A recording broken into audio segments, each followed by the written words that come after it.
Hola, este é Cosplay Presta e hoy vamos falar del steampunk.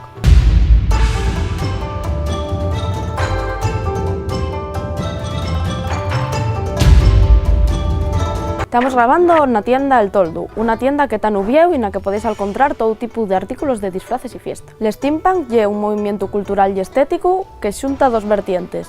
Per un lado el siglo XIX con la revolución industrial e per outro todo tipo de artiluxos.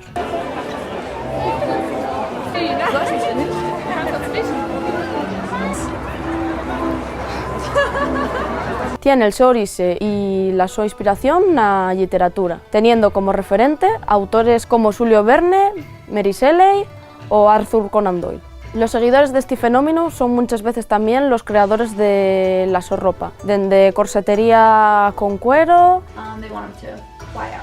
complementos con mucho cuero y hebillas, hasta todo tipo de artiluxos, que bien pueden ser creados de cero o modificados. Como está relacionado con la revolución industrial, podemos encontrar muchas alusiones e inspiraciones en lo que es la máquina de vapor, minería.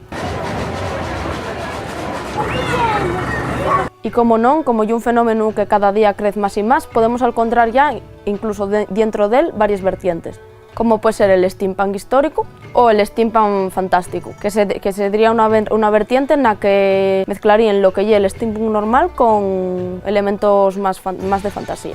Tenemos elementos del steampunk no solo en la literatura, sino también en el cine.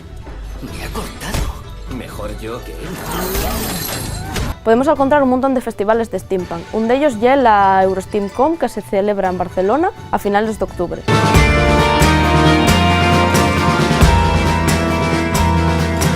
Y ya en Europa tenemos, por ejemplo, el The Asylum Steampunk Festival en Lincoln. Si queréis saber más de esta tendencia, podéis visitar el blog Alrededor del Steampunk, un blog español donde podéis encontrar todo tipo de información referente a esta cultura. Y despido este capítulo acompañada aquí del sombrerero Yoku, uno de los disfraces que podéis encontrar en esta tienda.